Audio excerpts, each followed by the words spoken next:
Caitlin Clark and company. Not given credit as Atlanta HC makes stunning claim about play in second half. The Dream had been a frustrating checkpoint for the Fever in their road to the Commissioner's Cup. Atlanta's performance made Caitlin Clark-less Indiana drop to 2-1 after a 77-58 thumping. Those 58 points marked their lowest output since 2017. Back then, going into halftime, the two squads were tied at 33. However, the Dream absolutely crushed them in the second half. In the first 7 minutes of the third quarter, the Fever managed to score only 4 points. That second-half nightmare almost cost the team their title. Now, fast forward to last night, and the script flipped. This time, it was Indiana who owned the second half and left the Dream chasing shadows. After their previous loss to the Valkyries, White said, "We got to bounce back." And bounce back they did. And in style. She'd added, "We've got to be better. Our attention to detail has to be better. We've got to stop waiting for someone else to do it. And we've got to lock in and out first things first and do it." And the Fever players executed each of White's word to the T. Indiana held Atlanta without a field goal after the 3:38 mark in the third quarter. They soon took an 80-67 lead. From there on, Indiana led by double figures the rest of the way. However, the Dream coach Carl Smesko did not think that it was Indiana's dominance that led to their loss. Maybe he doesn't believe in externalizing the blame, or he's simply underestimating the squad's ability. That's for you to decide. Here's how the conversation went.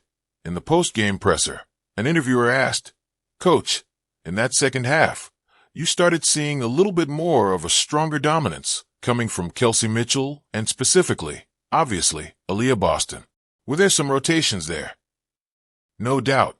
Boston opened the fourth with a rebound and assist, then added 2 layups and went 4 of 4 from the line. Meanwhile, Mitchell made a 3-point play, hit a late 3, and then capped it with a steal and assist to Ari, which swung the momentum entirely Indiana's way."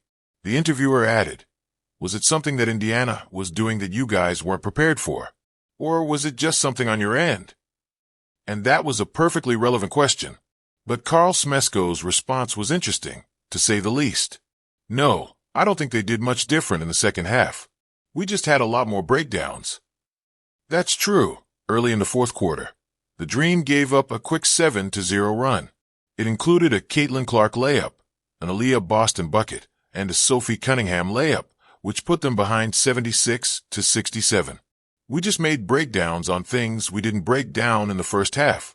And when you do that against a good team, they can get it going and make you pay," Smesko added. With that carelessness from the Dream franchise's end tonight, they dropped to the 5th overall position in the league, while Indiana secured a .500 sweet spot. Their next upcoming matchups against the Liberty and the Wings will bring more clarity as to where the two franchises stand. For now, Aaliyah Boston, Sophie Cunningham, and Kelsey Mitchell can celebrate. And although tonight Caitlin Clark did not make a serious contribution to the box score, there might have been another way in which she contributed before the ball was even tipped. Caitlin Clark's miracle message sets the tone. Ahead of the game, Caitlin Clark showed up at Gainbridge Fieldhouse, wearing a crop top with the word miracle printed on it. She paired it with high-waisted, wide-leg jeans that had a faint leopard print. She tied the look with some chunky black sneakers. It was a cool, laid-back street style.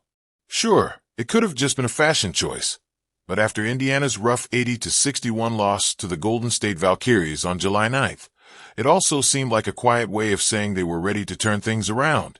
Coming back from injury, Clark had a rough game against the Golden State.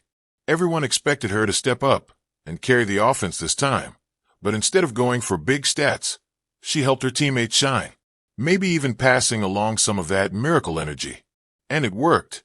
On July 11th, the Fever completely flipped the script. They blew out the Dream 99-82 and brought their record back to .500 at 10-10. Maybe this team didn't even need a miracle, just some confidence and a little push to keep rolling.